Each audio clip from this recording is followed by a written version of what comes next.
Okay okay, sir. एक बार अपन ये topic complete कर लेते हैं, फिर अपन डिस्कस करेंगे, ठीक है ना। I gave you 3 questions in the last class, right? WhatsApp group पर सेंड किए थे कि आपको ये सॉल्व करना है, तो आपने कर लिया होगा, है ना। सो डिस्कस करेंगे हम लोग, है ना। चलिए, तो मेरे ख्याल से ऑलमोस्ट ज्यादातर बच्चे ज्वाइन हो चुके हैं ना। 18, हाफ हाफ आधी जनता, हाफ क्लास। चलो, कोई बात नहीं। या स्लोप ऑफ एडियाबेटिक कर्व ये हमने पढ़ लिया था। आइसोथर्मल, चलो ठीक है, इतना सब कुछ अपना हो गया। बेटा देखो, आपको एक बात पता चल रही है, जब एक्सपेंशन हो रहा है ना, जब एक्सपेंशन हो रहा है तो एडियाबेटिक नीचे की तरफ आता है, आइसोथर्मल ऊपर रहता है।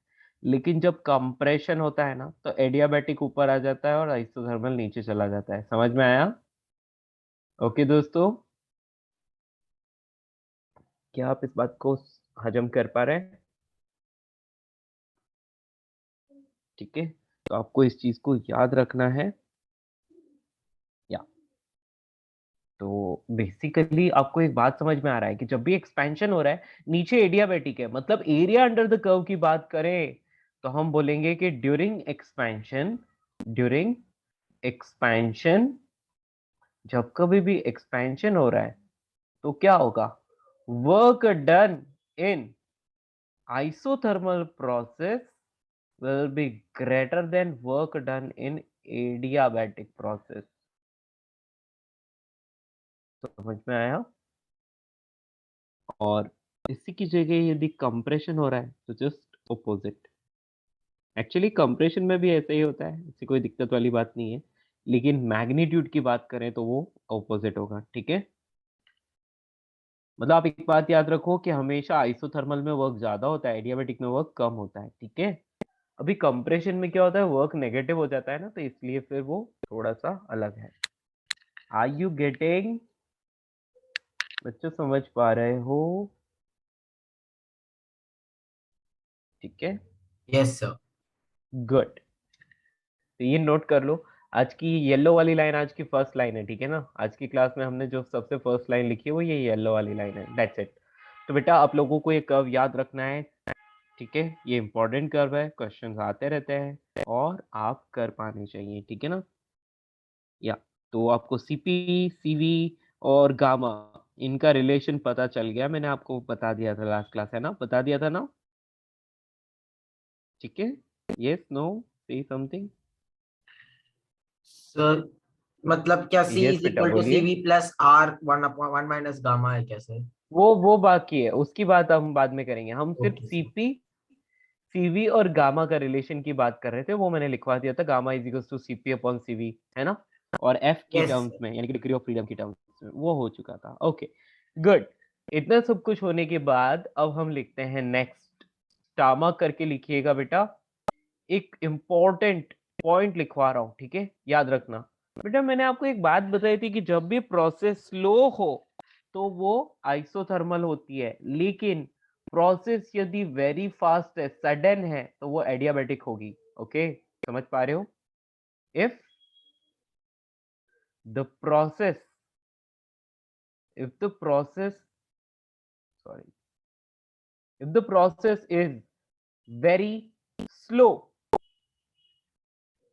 प्रोसेस इज वेरी स्लो, यानी कि जो प्रोसेस होती है ना वो बहुत ही स्लो है, मतलब बहुत बहुत स्लो है, process is very slow, and the walls of the system, walls of the system are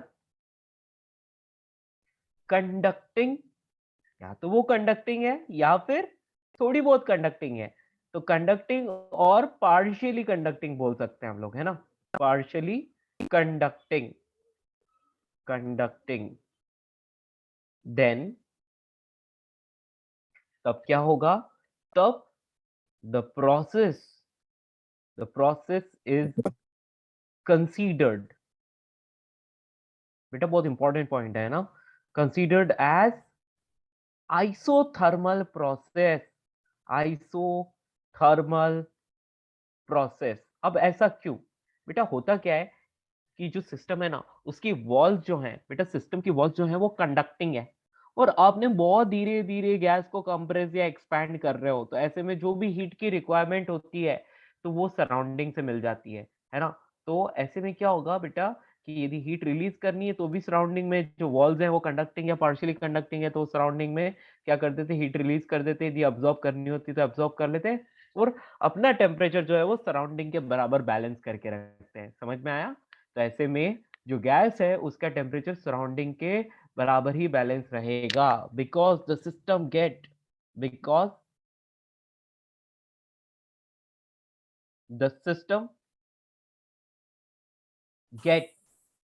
sufficient time sufficient time just a minute बच्चों, या हाँ, system get sufficient time to exchange the heat। मेरी बात समझ पाए बच्चों? Surrounding के साथ हीट एक्सचेंज करके और अपना टेम्परेचर जो है वो सराउंडिंग के बराबर मेंटेन करके रखता है, तो बेसिकली ये एक आइसोथर्मल की तरह ट्रीट करता है। समझ में आया? तो उस प्रोसेस को हम क्या करेंगे, आइसोथर्मल की तरह ट्रीट करेंगे। गॉट इट बच्चों, समझ में आया? Hello, yes sir. गुड। अब यहां पर लिख रहे हैं if the process is the process is very fast और सडन, यानी कि सडनली कंप्रेस कर लिया और सडनली उसको क्या कर दिया, सडनली उसको एक्सपैंड कर दिया, तो ऐसी कंडीशन में क्या हो जाएगा, तो सिस्टम को टाइम ही नहीं मिलेगा, सिस्टम को हीट एक्सचेंज करने का टाइम ही नहीं मिलेगा, तो सिस्टम ने हीट एक्सचेंज ही नहीं की, तो ऐसी प्रोसेस को हम क्या बोलते हैं, adiabatic. Yes, the process is very fast और सडनली, मतलब सडन, सडन लिखना काफी रहेगा है ना, सडन कंप्रेस्ड और एक्सपैंडेड और एक्सपैंडेड एक्सपैंडेड, तो ऐसी प्रोसेस को हम क्या बोलेंगे, तो ऐसी प्रोसेस को हम एडियाबैटिक बोलेंगे है ना। तो हम बोलेंगे the process is very fast और sudden, then the system does not get does not get time to exchange the heat the heat। तो बेटा एक्सचेंज नहीं कर पा रहा हीट, तो हम क्या बोलेंगे, hence it is considered as adiabatic process, hence it is considered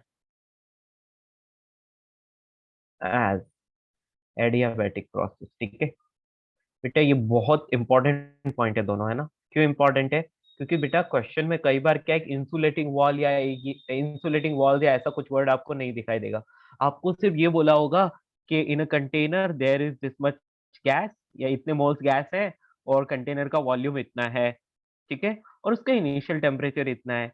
now the gas is suddenly compressed, है ना, suddenly compressed to the half of its volume, half of the volume तक उसको सडनली कंप्रेस कर दिया।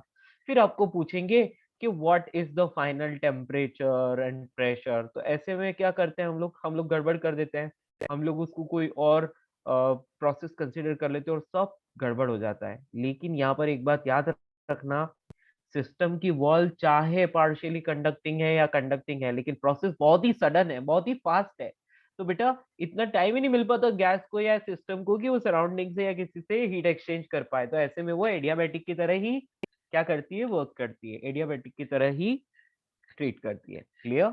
हमें adiabatic का की तरह सॉल्व करना होगा उसको। क्या मेरी बात समझ आई? अच्छा लोगों, यस सर। गुड। तो हमने आपको कुछ क्वेश्चन भेजे थे, पहले वो डिस्कस कर लें क्या? चलो एक काम करते हैं, हम लोग ना पहले एक बार पॉलीट्रॉपिक के बारे में और पढ़ लेते हैं, फिर आगे बढ़ेंगे ना। इतना कर लीजिए आप, ठीक है। देखो हम जानते हैं T V raise to gamma minus one, तो एडियाबैटिक प्रोसेस में यदि वॉल्यूम इंक्रीज होगा तो टेम्परेचर डिक्रीज होगा, और टेम्परेचर इंक्रीज होगा तो वॉल्यूम डिक्रीज होगा, है ना? क्लियर? ये आपको इस तरह से कंक्लूड करना आना चाहिए।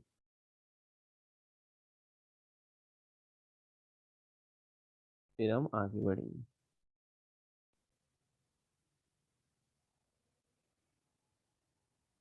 या क्लियर? क्या मैं आपको एक क्वेश्चन दे सकता हूँ? किसी को कॉपी करना है क्या? किसी को कुछ मिस तो नहीं हुआ? ठीक है, चलिए मेरे बच्चों लोगों, हम लोग करते हैं क्वेश्चन, ताकि आपको ना ये जो 2 पॉइंट्स लिखे इसकी फील आ जाए, है ना? मतलब आप भूलो नहीं। कई बार क्या होता है, पॉइंट्स लिखे होते हैं लेकिन उसका मीनिंग ही क्लियर नहीं होता, तो इंसान गड़बड़ कर देता है ना। तो जल्दी से क्वेश्चन लिखिए। A container,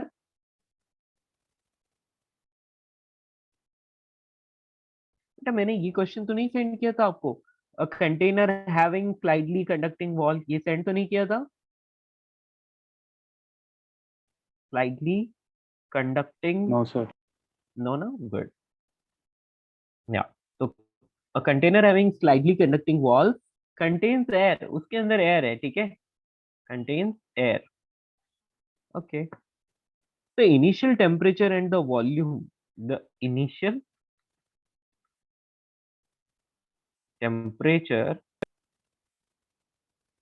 and volume, initial temperature and volume are तो 47 डिग्री। तो 47 डिग्री क्या है?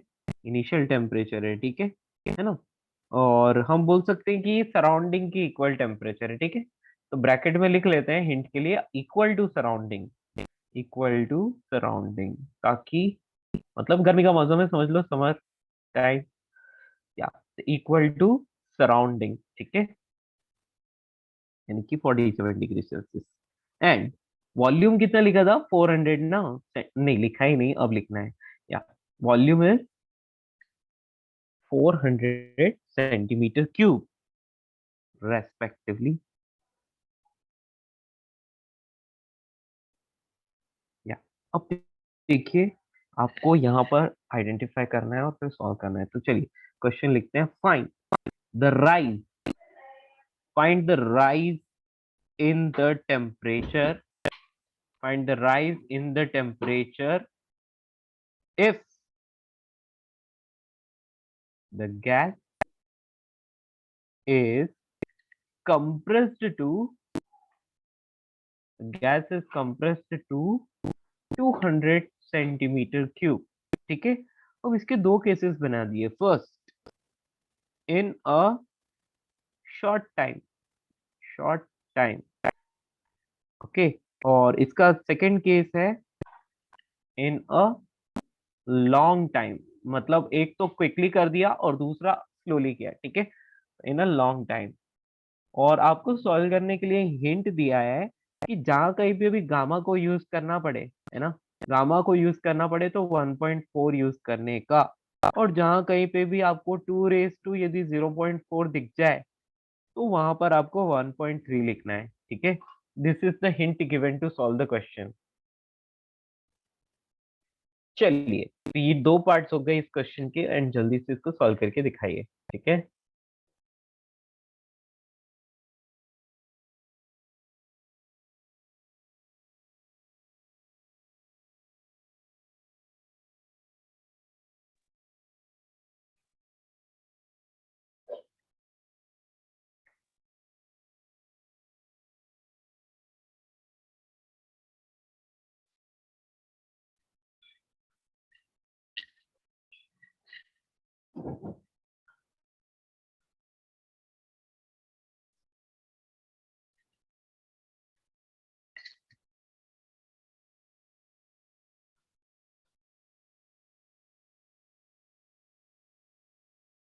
So 47 Celsius or Kelvin.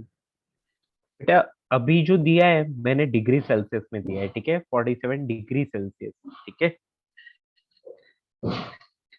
Kelvin तो दे नहीं सकते क्योंकि 47 केल्विन कभी सराउंडिंग का टेम्परेचर नहीं होगा, है ना। इसके लिए तो हम लोगों को पोल्स पे जाना पड़ेगा। तो कहाँ जाना पड़ेगा? Poles poles. Okay sir. है ना, अंटार्कटिका वगैरह वहीं जाना पड़ेगा।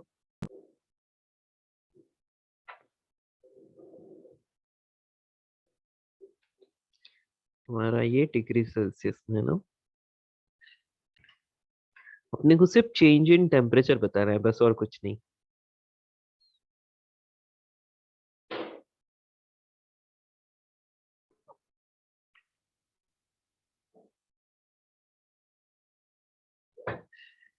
गुड। तो मैं चैट में देख सकता हूँ, चैट में आंसर आया बेटा, राइज इन टेम्परेचर पूछा है शिव, टेम्परेचर नहीं, राइज इन टेम्परेचर पूछा है ना। हाँ, आपने फाइनल टेम्परेचर बताया, दैट्स गुड, बट आपको राइज इन टेम्परेचर बताना है।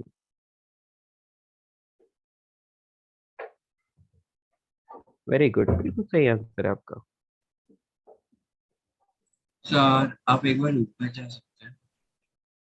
हाँ जी, इससे ऊपर यहाँ पे।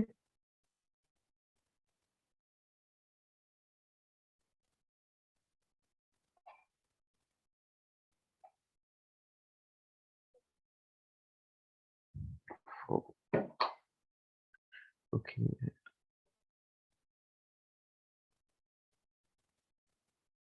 यहाँ से स्टार्ट किया आज।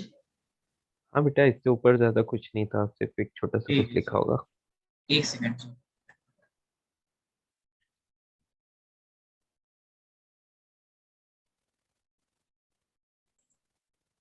सर बाय द वे हमारे ऑफलाइन क्लासेस की है यहाँ पे, लाइक ऑफलाइन क्लासेस। का अनाउंसमेंट आ गया। Online offline classes okay, offline कब से है बेटा? 1 मार्च से। 1 मार्च से ही है ना। हाँ, या अभी ये नहीं पता हाइब्रिड होगा कि मैंडेटरी होगा ऑफलाइन। Hybrid means? मतलब दोनों साथ में, ऑफलाइन ऑनलाइन दोनों साथ में होगा कि ऑफलाइन ओके मैंडेटरी? ओके बेटा, हाइब्रिड कैसे चल पाएगा, मुझे समझ नहीं आता है ये लोग कैसे हाइब्रिड करते हैं। कोई चीज ऑफलाइन चल रही है तो पूरी ऑफलाइन चला लो, ऑनलाइन चल रही है तो पूरी ऑनलाइन चला लो, है ना। Yes sir.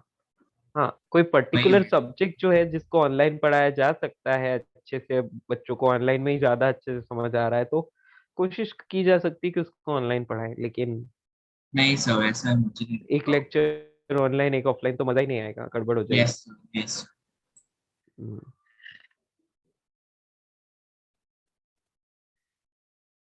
चलिए आगे बढ़े बच्चों, इतना नोट किया। इससे पहले सिर्फ ये एक लाइन लिखी थी हमने, क्या, during expansion work done in isothermal is greater than work done in adiabatic, ये लिखा था इससे पहले, है ना। इसके अलावा कुछ नहीं था। बाकी ये दो स्टेटमेंट्स हमने लिखे और उसके बाद ये क्वेश्चन लिखा है, और इसके आंसर्स आना शुरू हो गए हैं। वेरी गुड बेटा, गड़बड़ हो गया, डेल्टा टी ये बहुत ज्यादा हो गया, है ना। हाँ, फर्स्ट पार्ट का आंसर जो है वो फिर भी मेरे को कुछ हद तक सही मिला है, मतलब सही मिला है एक्चुअली। सेकंड पार्ट का आंसर क्या होगा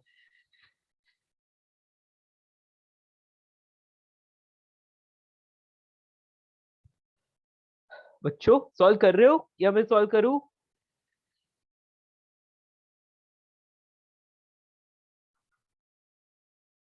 So second part I'm not good. Second part क्या बेटा? Okay, nice. Aditya correct, this is Shravan correct.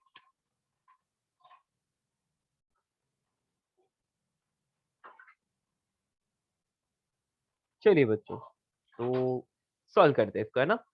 देखो, सब कुछ ठीक है, स्लाइडली कंडक्टिंग एक चीज तो मिल गई, स्लाइडली कंडक्टिंग, पार्शियली कंडक्टिंग, ऐसा कुछ लिखा हुआ है, ठीक है। उसके बाद आपको बोल दिया कि इसको कंप्रेस किया और सराउंडिंग का टेम्परेचर जो था वही गैस का टेम्परेचर था इनिशियली। ओके, केल्विन में कन्वर्ट कर लेते हैं। टी इनिशियल कितना है? 47 डिग्री प्लस 270 कितना होता है बेटा? 320। कितना लिखूं, क्या ये सही है? T 320 sir. इनिशियल टेम्परेचर है ना, टी इनिशियल। ओके, नाउ 400 से कंप्रेस करके लेकर आ गए 200 तक, कोई दिक्कत नहीं है। Short time, in a short time मतलब बहुत ही कम समय में। तो ऐसा तो तभी होगा जब क्या हो, एडियाबैटिक प्रोसेस हो। कब हो? तो कौन सी प्रोसेस? एडियाबैटिक प्रोसेस, क्योंकि सिस्टम को टाइम ही नहीं मिल पाता कि वो हीट एक्सचेंज करे, तो हम उसको एडियाबैटिक मान लेते हैं। चाहे एडियाबैटिक है नहीं है, हम मान लेते हैं कि हाँ ऑलमोस्ट एडियाबैटिक ही होगी। ओके, टेम्परेचर वॉल्यूम का रिलेशन दिया है ना, तो T initial V initial raise to gamma minus one is equals to T final V final raise to gamma minus one. Value रखिए यहाँ पर, टी इनिशियल इज 320, यहाँ पर वॉल्यूम है तो 400 था ना, हाँ, और यहाँ पर 1.4 माइनस वन इज 0.4, और यहाँ पर टी फाइनल आपको फाइंड करना है, ये 200 है raise to gamma minus one यानी कि 0.4। जैसे ही आप इसको सॉल्व करते हो आपको मिलता है 320, और यहाँ पर आ जाता है 2 रेज टू 0.4, सॉल्व करते हैं तो 416 केल्विन आता है, राइट। तो आपसे तो पूछा है कि rise in temperature delta T मतलब T final minus T initial, right. आपको मिलता है यहाँ पर 96 kelvin, that is the answer. ठीक है, ये फर्स्ट का आंसर हुआ। अभी बात करते हैं बी वाले का। बी वाले को देखो, यहाँ लिखा है इन अ लॉन्ग टाइम। जब भी लॉन्ग टाइम और we can say very slowly ऐसे वर्ड्स लिखे होते हैं आइसोथर्मल तो हम प्रोसेस रहेगा। आइसोथर्मल ले सकते हैं, है ना। तो आइसोथर्मल कंसीडर करके इसको सॉल्व करते हैं। तो आइसोथर्मल है तो भाई डेल्टा टी जीरो ही हो गया, खत्म बात, क्लियर, ओवर। तो छोटा सा क्वेश्चन था, लेकिन जो भी था वो वर्ड्स का खेल था, है ना। तो यहाँ तो मैंने अभी अभी आपको पॉइंट बताया इसलिए क्लिक कर गया, लेकिन एग्जाम में यदि ये 2 पॉइंट जो मैंने आपको लिखवाए हैं ये आप भूल गए होते तो आपसे क्वेश्चन सॉल्व ही नहीं होता। ठीक है, आगे बढ़ सकते हैं। अच्छा, समझ में आया? सर इसमें आपने कौन सा फॉर्मूला यूज किया? बेटा मैंने ये यूज किया टेम्परेचर वॉल्यूम रिलेशन। एक एडियाबैटिक प्रोसेस के लिए हम क्या यूज करते हैं? PV raise to gamma is equals to constant, एक फॉर्मूला ये। दूसरा टीवी हाँ raise to gamma minus one is equals to constant, ये। और तीसरा P raise to one minus gamma, याद है? सर, तो मुझे ये नहीं समझा कि आपने इनिशियल और फाइनल को इक्वेट कैसे किया। मैंने इनिशियल, अरे बेटा एक बात ये बताओ। साइक्लिक प्रोसेस है क्या? बेटा नहीं, साइक्लिक की जरूरत नहीं होती। आप एक बात बताओ, कहीं पर लिखा है X Y is equals to constant, है ना, करेक्ट। अच्छा, हाँ। तो आप yes sir. X one Y one is equals to X two Y two नहीं लिख सकते? बोलिए। Yes sir. बस तो वही किया है मैंने, T one V one is equals to T two V two. Okay, हम शुरू से यही तो करते आ रहे हैं, आपको याद है? हमने वंस अपॉन ए टाइम ऐसा लिखा था, PV is equals to constant, किसके लिए? आइसोथर्मल के लिए। तो P one V one is equals to P two V two लिखते थे ना। Yes sir. Similarly we did the same thing here, है ना, कुछ अलग नहीं किया हमने, वैसे ही किया है। बस ये एडियाबैटिक के लिए कर लिया हमने, टेम्परेचर वॉल्यूम का relation. Got it? Yes sir. Good. आपको इनिशियल फाइनल यदि अच्छा नहीं लगता है तो हम इसकी जगह 1 2 भी लिख सकते हैं, कोई दिक्कत नहीं है ना। नहीं सर, इनिशियल फाइनल इज ज्यादा क्लियर है ऑनेस्टली, बिकॉज अच्छा, उसमें लाइक इनिशियल पता फाइनल। चलता है कि इनिशियल फाइनल है। 1 2 में ओके मतलब। ओके, हाँ। कोई दिक्कत नहीं, आपको जो पसंद है वो लिखिए, ठीक है।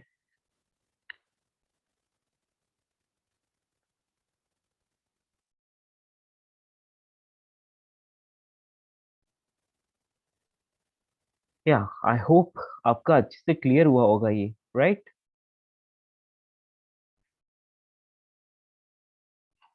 Yes, sir. गुड, ये क्वेश्चन हो गया अपना। अभी हम आगे बढ़ते हैं। अब मैं आपको एक और चीज नोट करवाना चाहता हूँ। फ्री एक्सपेंशन, उससे पहले पॉलीट्रॉपिक लिखते हैं। लिखिए बेटा, पॉलीट्रॉपिक प्रोसेस। पॉलीट्रॉपिक प्रोसेस, बेटा ये क्या है कि ये एक रैंडम प्रोसेस है, जो कि हम समझ लो कि एक तरह से इमेजिनरी प्रोसेस ही समझ लो इसको। मतलब कि ऐसा कुछ फिक्स नहीं है कि ऐसा होता है, वो अब हम लोग कोई प्रोसेस को देखते हैं उसके कंक्लूजन के बेसिस पर हम बता देते हैं, है ना। तो आप ऐसा लिख लीजिए कि any process process follows the equation PV raise to, बेटा यहाँ पर पीवी रेस टू मैं लिख रहा हूँ, just a minute, pressure into volume. Raise to हम गामा लिखते थे ना एडियाबेटिक के लिए, यहाँ पर आप चाहे तो एन, कुछ लोग एन लिखते हैं, कुछ लोग एक्स लिखते हैं। बेटा आपको एक्स पसंद है या एन पसंद है? एन। एन पसंद है तो एन लिख लेते हैं, ठीक है।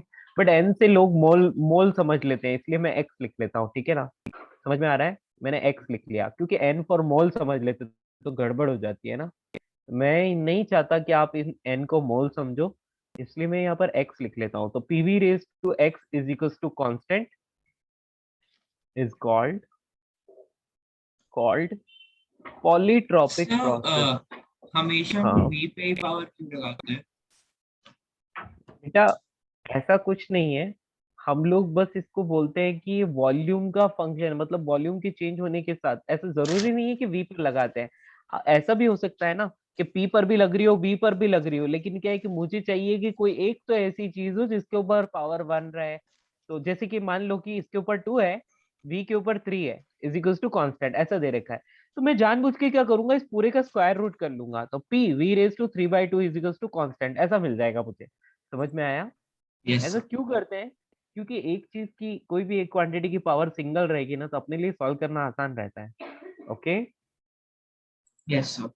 या तो आप समझ रहे हो, तो ये जो इक्वेशन दिख रही है, this is the equation of polytropic process.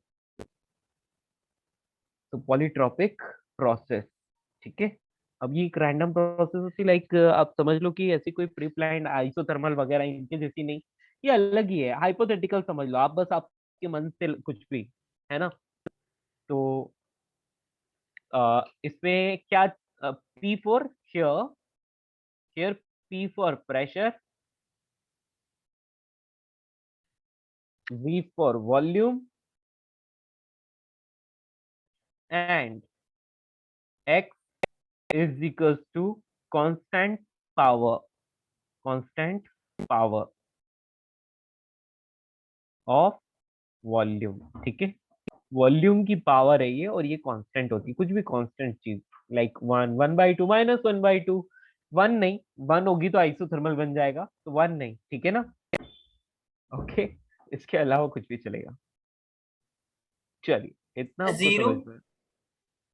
बेटा जीरो की तो बात ही अलग हो गई, फिर तो वो आइसोकोरिक वॉल्यूम पर डिपेंड ही नहीं कर रहा ना, वो अलग हो गया है ना। मतलब आप समझ लो, तो तो मतलब तो जीरो भी नहीं हो आइसोबारिक हो सकता, वन जाएगा, भी नहीं हो सकता। तो जीरो का तो हाँ हाँ, आइसोबारिक हो जाएगा ना यस प्रेशर का। आइसोबारिक हो जाएगा।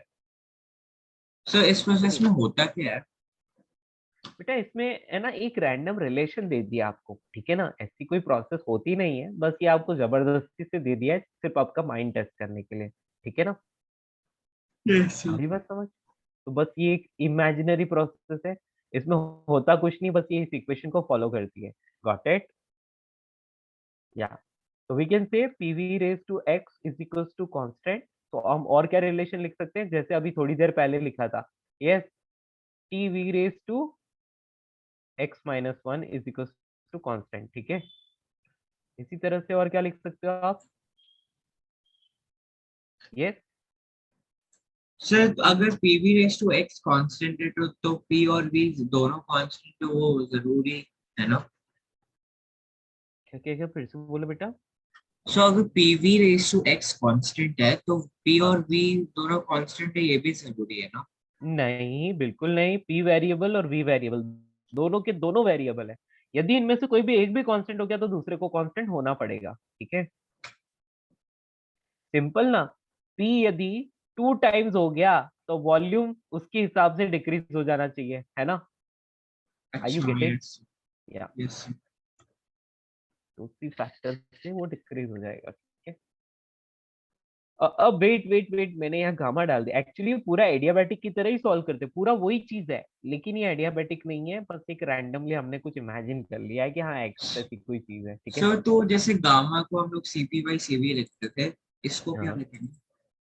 बिल्कुल बेटा, गामा अभी भी सीपी बाई सीवी ही रहेगा, नहीं नहीं, लेकिन x को ये क्या एक, लिखेंगे? नहीं एक्स बस वैल्यू है, बस ऐसे ही गिवन है, ठीक है। तो यस। आपको इसको कुछ भी नहीं लिखना है, ये अपने आप में इंडिपेंडेंट है, मतलब ऐसा गामा वामा किसी चीज पर डिपेंड नहीं करता, ठीक है। क्लियर? तो इसलिए बोल रहा हूँ बेटा कि एक सिर्फ मतलब एक इमेजिनरी प्रोसेस समझ लो आप, ऐसा कुछ नहीं है कि ऐसी प्रोसेस कुछ है, ठीक है। तो यहाँ पर हम लिखते हैं change in internal energy, change in internal energy. बेटा इंटरनल एनर्जी में चेंज कितना होगा इस प्रोसेस में?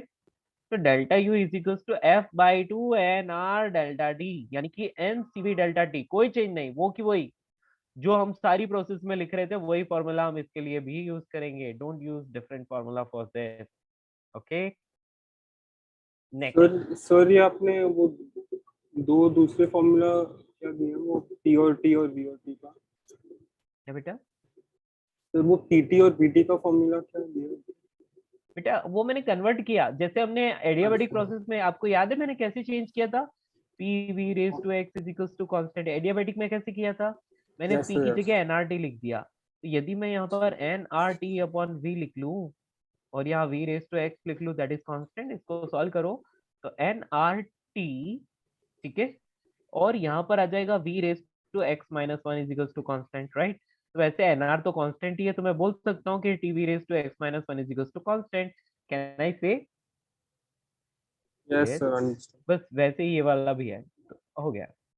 जैसा आइडियाबैटिक में था वैसे ही है, गामा की जगह बस एक्स आ गया, ठीक है। तो आपको समझ में आ गया कि चेंज इन इंटरनल एनर्जी कितना होगा, तो वैसे ही है ना।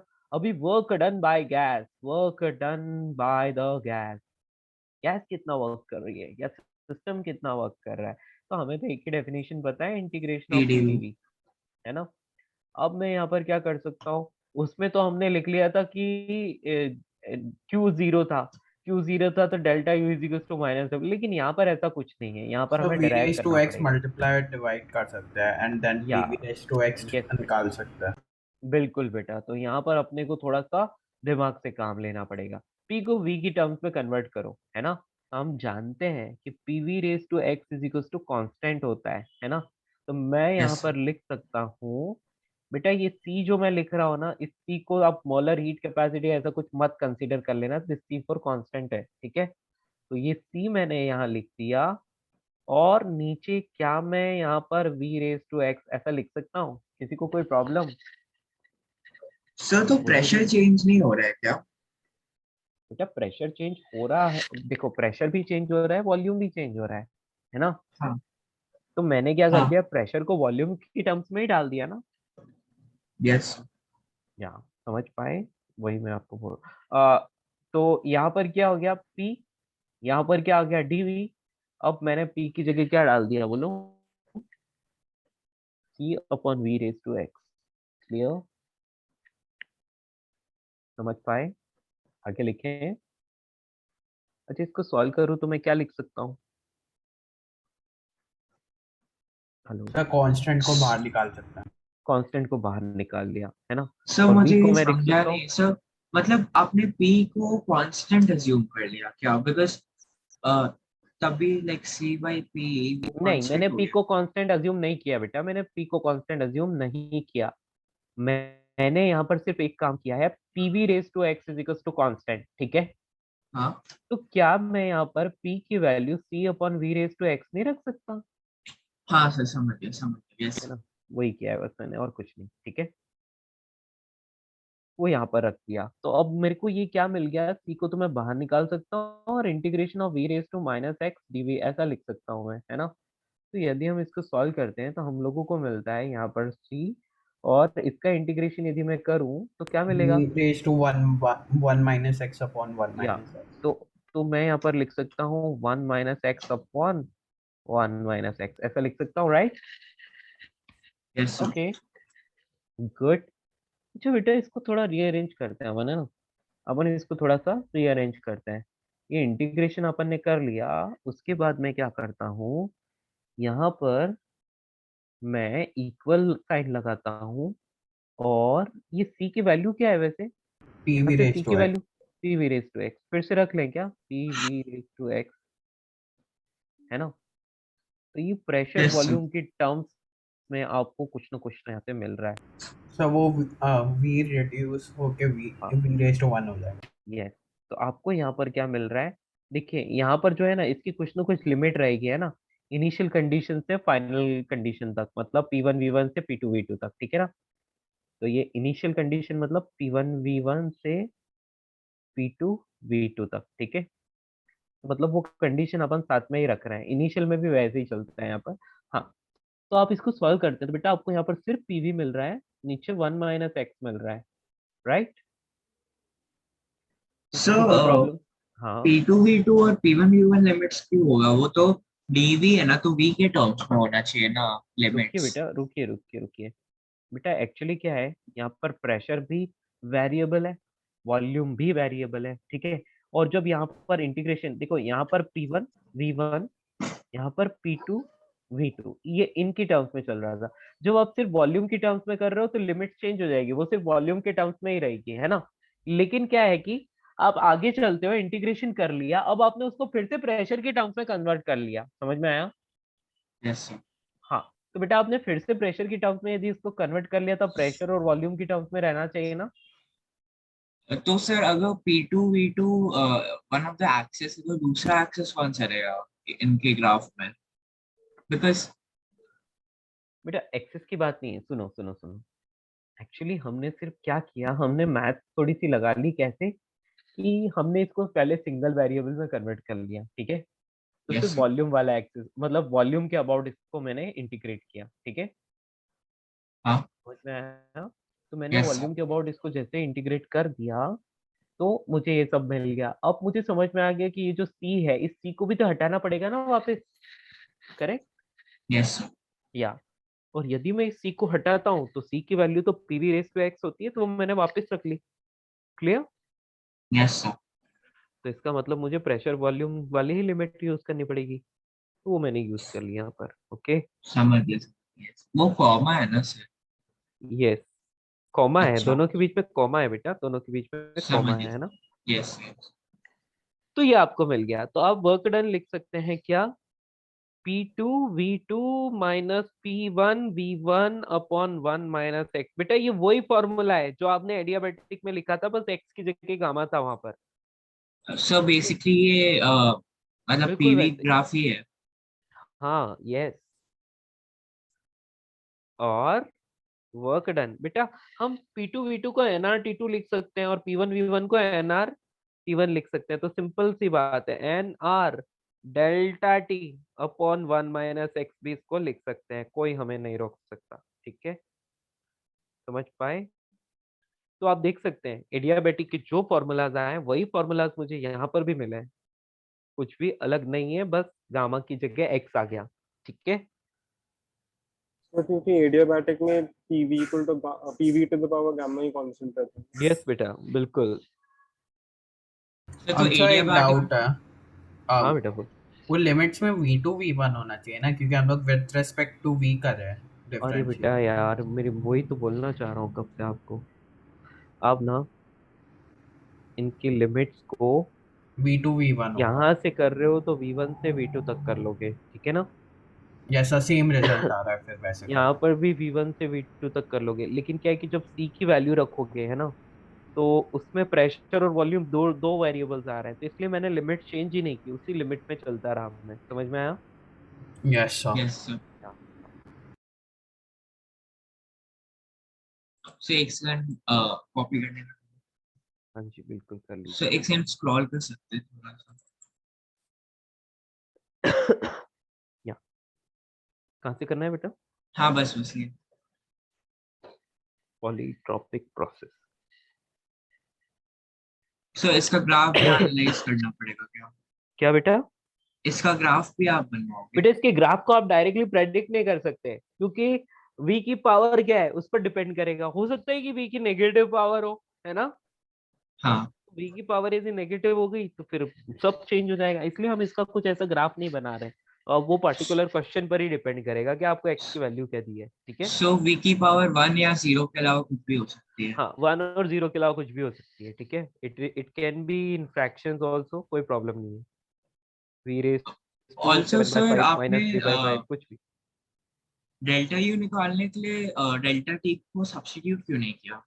बेटा आप डेल्टा यू निकालने के लिए आपको सिर्फ एक ही फॉर्मूला यूज करना है, F/2 NR डेल्टा टी, सिर्फ टेम्परेचर पर ही डिपेंड करता है, ठीक है, और नहीं किसी सर, चीज पर नहीं। वो हाँ जो इक्वेशन है t into v to the power x minus 1 is equal to constant, तो हम लोग हाँ t को constant divided by v to the power x minus 1 put नहीं कर सकते हैं, और फिर बेटा, इंटरनल एनर्जी में आपको कभी भी कुछ भी नहीं सोचना है, ठीक है।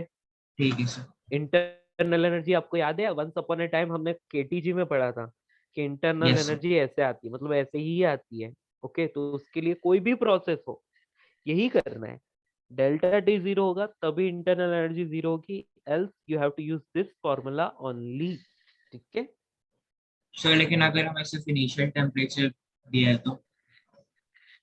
हमें इनिशियल टेम्परेचर दिया है, तो आप फिर ये वाला रिलेशन जो दिख रहा है ना, इन रिलेशन को यूज करके फाइनल टेम्परेचर निकालेंगे, और यहाँ पर डेल्टा टी रखेंगे, यानी कि final temperature minus initial temperature, ठीक है। यस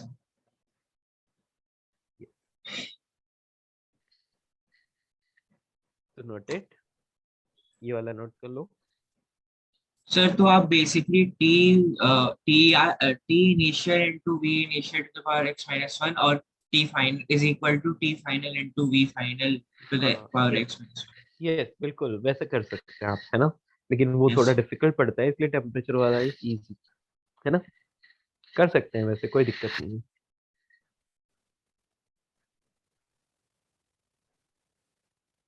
एक्चुअली जहां पर भी टी लिखा, एनआरटी लिखा है, वहां पर पीवी होता है, क्या होता है, पीवी। तो आप इसको F/2 P2V2 माइनस P1V1 लिख सकते हैं, समझ में आ रहा है। इसको आप क्या लिख सकते हैं, इस वाले को आप लिख सकते हैं F/2 into P2V2 minus P1V1, एक ही बात है, यही चीज होती है एनआर डेल्टा टी, है ना। Yes sir. तो आप ऐसे भी लिख सकते हैं, ठीक है। यहाँ पर गामा -1 लगाने की जरूरत नहीं है, क्योंकि PV is equals to NR T is valid for all, मतलब आइडियल गैस, राइट, यस इसलिए।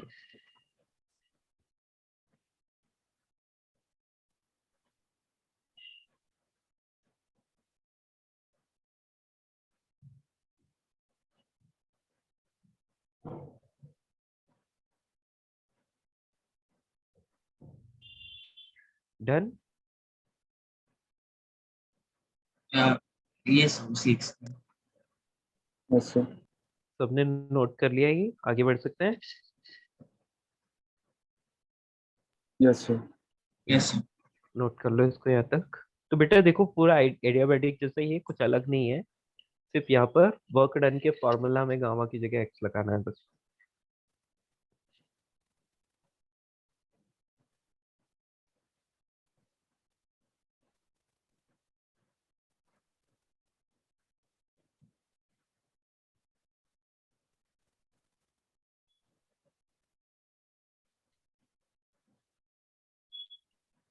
सो इस चैप्टर से एडवांस में कैसे क्वेश्चंस पूछ सकते हैं? हाँ, इस चैप्टर से एडवांस के क्वेश्चन आपको देखना है ना, यस तो सर। आप बेटा एक बार तो अपना मॉड्यूल सॉल्व कीजिए, और उसमें जो प्रीवियस ईयर प्रॉब्लम्स है ना, वो देखेंगे तो आपको समझ में आ जाएगा कि कैसी प्रॉब्लम्स होंगी। ओके, बाकी हम एग्जाम्पल तो करेंगे ही, जैसे हम करते आ रहे हैं वैसे ही क्वेश्चन होते हैं, ठीक है। लेकिन क्वेश्चन तो कुछ भी बनाया जा सकता है, ठीक है। आपका नॉलेज जो है, मतलब मैं जो थ्योरी पढ़ा रहा हूँ, इसको बहुत अच्छे से आपको पढ़ना है, अप्लाई करना आना चाहिए, ठीक है। Yes sir. कैसा भी क्वेश्चन हो सॉल्व कर पाओगे, ऐसा कोई दिक्कत वाली बात नहीं है, बस ये कि थ्योरी अच्छे से आनी चाहिए। और प्रैक्टिस रहना चाहिए। प्रैक्टिस तो बेटा कंपलसरी है ना, कोई भी चैप्टर ऐसा नहीं है जो बिना प्रैक्टिस के कर पाओ, ठीक है। यस। या और एक्चुअली थ्योरी याद ही तब रहती है जो आपने प्रैक्टिस किया हो, यदि आपने प्रैक्टिस नहीं किया ना, थ्योरी भूल जाओगे वापस। ओके, आगे बढ़े। तो इतना सब तो आपको समझ में आया, अब मैं बोलूंगा कि हीट, हीट एब्जॉर्ब्ड और कंप्रेस्ड, तो कितनी हीट एब्जॉर्ब या कंप्रेस रिलीज होगी उसकी होगा बात सर, करनी हीट है। एब्जॉर्ब्ड और रिलीज्ड। क्या हुआ? Sir heat oh sorry absorbed sorry और सॉरी, रिलीज होगा। हाँ हाँ हाँ, मैंने कंप्रेस लिख दिया, सॉरी। हीट एब्जॉर्ब्ड और रिलीज, या मैंने कंप्रेस लिख लिया, सॉरी सॉरी सॉरी। एब्जॉर्ब्ड और रिलीज, या from first law of thermodynamics क्या जानते हैं हम लोग, delta Q is equals to delta U plus W, है ना। तो यहाँ पर मैं लिखूंगा ये कितना था, N C V delta T, या इसको F by two N R delta T लिखेंगे तो भी कोई प्रॉब्लम नहीं है, ठीक है। प्लस वर्क डन को हमने लिखा था N R delta T upon 1 - x। Clear?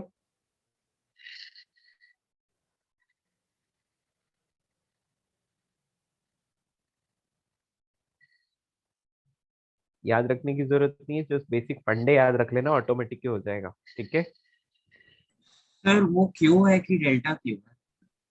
एक ही बात है, डेल्टा क्यू लिख लो आप इसको, ठीक है। केमिस्ट्री में जाओगे तो वहां सिर्फ क्यू लिखा मिलेगा आपको। यस। बेटा आपको जरूरी नहीं है कि डेल्टा क्यू लिखा मिले, आपको सिर्फ क्यू भी लिखा मिल सकता है ना, तो कोई दिक्कत वाली बात नहीं है। आप समझ लो कि वो हीट रिलीज या हीट एब्सॉर्ब के लिए लिखा है। नहीं, अगर क्यू होगा तब तो टी होना चाहिए ना डेल्टा टी की जगह, इसलिए थोड़ा कंफ्यूजन हो जाता है। बेटा इस टी का रिलेशन तो इससे होता है, किससे, चेंज इन इंटरनल एनर्जी से, मतलब इंटरनल एनर्जी से, ठीक यस है। सर। क्यू के लिए चलेगा, है ना, डेल्टा क्यू या क्यू चलेगा, कुछ भी चलेगा। समझ। लेकिन यू, ये जो यू के साथ है, यू के साथ डेल्टा होना जरूरी है ना। क्लियर? Yes sir. गुड। एक सेकंड सर।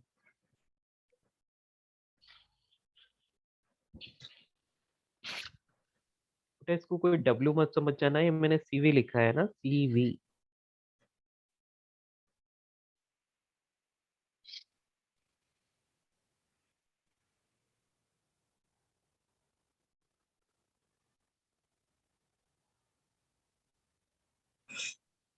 सर क्वेश्चन में गिवन रहेगा ना एक्स का वैल्यू? बिल्कुल, आपको पहचानना पड़ेगा, हम एक क्वेश्चन करेंगे ना, आपको समझ आएगा, है ना, डोंट वरी। नहीं मतलब एक रिलेशन दे देंगे ना। बिल्कुल बेटा, ऐसा कुछ ना कुछ रिलेशन जरूर दिया होगा। यस। ये भी हो सकता है कि आपको डेटा गिवन है और उसके हेल्प से रिलेशन फाइंड करना है, ये भी हो सकता है ना। इजी होता है क्वेश्चन, इजी होता है, ठीक है। यस। एक क्वेश्चन लिखते हैं हम आपके सामने। सर एक क्वेश्चन। यस। हाँ, यस। या अ क्वेश्चन फॉलोज, या फिर a gas, sorry, a gas is expanded to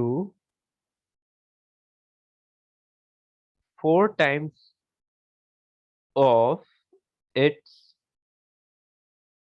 initial volume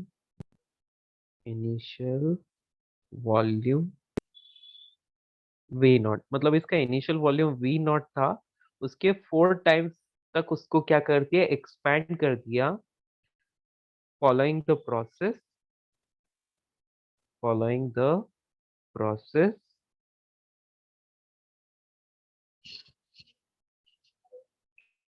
PV raised to -1/2, ठीक है। या फिर इसको ऐसे भी लिखा हो सकता है, देखिए इसको ऐसे भी लिख सकते हैं, P upon root V is equals to constant, एक ही बात है ना, ठीक है दोस्तों। तो आपको कंफ्यूज नहीं होना है कि अरे ये क्या दे दिया, मुझे तो ऐसा कुछ पढ़ाया ही नहीं सर ने, है ना। तो ये मैंने पी वी रेस टू -1/2 लिखा है, तो उसकी जगह आपको ऐसा भी लिखा मिल सकता है। तो आपको इसकी फॉर्म इसकी तरह कंसीडर करके और फिर आपको उसको सॉल्व करना है, P V raise to X की तरह कंसीडर करके, समझ पा रहे हो। तो सर अगर हम लोग पी का वैल्यू चेंज करें तो वी का वैल्यू भी चेंज होना चाहिए? हाँ हाँ बिल्कुल होगा, गारंटी यस। होगा, यस। तो P V raise to -1/2 is equals to constant, है ना, ऐसा आपको दे दिया, तो वॉल्यूम को 4 टाइम्स तक क्या किया, चेंज किया। इफ, सर ऐसा प्रोसेस हम लोग नेचुरली इंश्योर कैसे कर सकते हैं कि लाइक हमेशा PV to the power X constant ही होगा? बेटा लाइक ये मैंने पहले ही बोला बेटा कि ये हम एक तरह से एक हाइपोथेटिकल प्रोसेस कंसीडर कर रहे हैं, ऐसा कुछ जरूरी नहीं है, है ना, समझ में यस। आया। बस ये यस। अपना मेंटल एक्सरसाइज के लिए है, ऐसे समझ लो। समझ। तो if initial temperature of the gas is, मैं टी नॉट ही दे देता हूँ, ठीक है, then find its number one final temperature,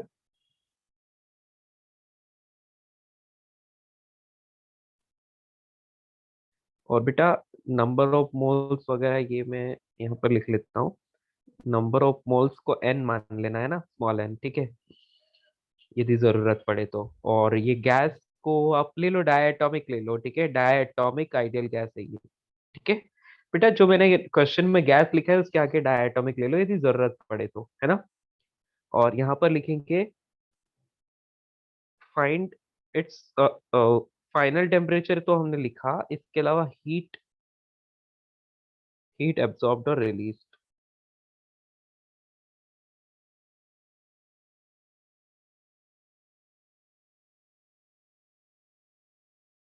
heat absorb और रिलीज। चलिए सॉल्व कीजिए इसको। देखिए मेरे खुद के साथ ऐसा हुआ था जब वंस अपॉन ए टाइम मैं आपकी तरह ही पढ़ रहा था, तब मेरे सामने कुछ ऐसे लिख दिया था, P upon V raise to या ऐसा ही कुछ लिखा हुआ था, आई फॉरगॉट। और मैं कंफ्यूज हो गया था कि अरे यार इसको कैसे सोल्व करूं, मैंने तो ऐसा कभी देखा ही नहीं, है ना, जब पहली पहली बार इसको फेस किया था। फिर मैंने घर पे जाके ट्राई किया तो फिर मेरे को समझ, अच्छा यार मैं इसको ऐसे भी तो कर सकता हूँ, यार ये तो पॉलीट्रॉपिक बन गई, इतना इजी क्वेश्चन था यार। तो कभी कभी तुरंत क्लिक नहीं करता है, तो आपको ध्यान रखना है इस चीज का।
ओके, देखते हैं आपका आंसर क्या आ रहा है।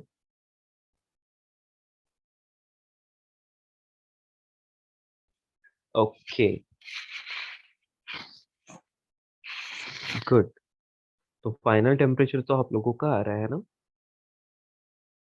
रोहन, आदित्य, बेटा सब लोग एक्टिवली पार्टिसिपेट करो, मजा आएगा। Sir 4 times v to the power -1/2 का कि v का 4 टाइम्स वॉल्यूम।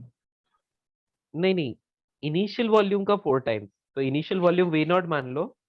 हाँ देखो मैंने क्या लिखा है, a diatomic gas is expanded to समझ 4 गया sir, times of yes its initial volume V naught, मतलब इसका इनिशियल वॉल्यूम वी नॉट था, यस सर, उसका 4 टाइम्स कर दिया, समझ गया 4 V0 सर। कर दिया। So I think second वाले के लिए number of moles and the हाँ मैंने type of आपको बोला बेटा कि नंबर ऑफ मोल्स आप n कंसीडर कर सकते हो, स्मॉल n, है ना।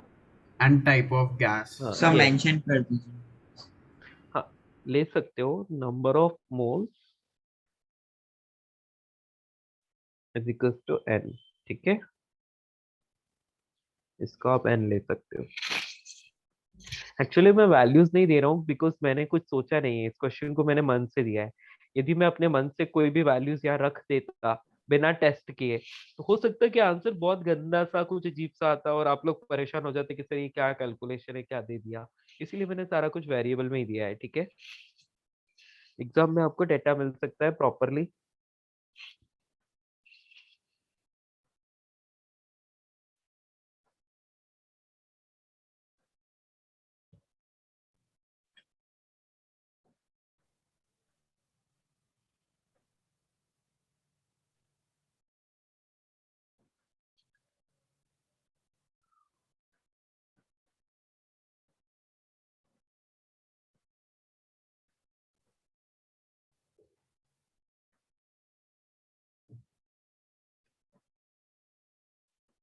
So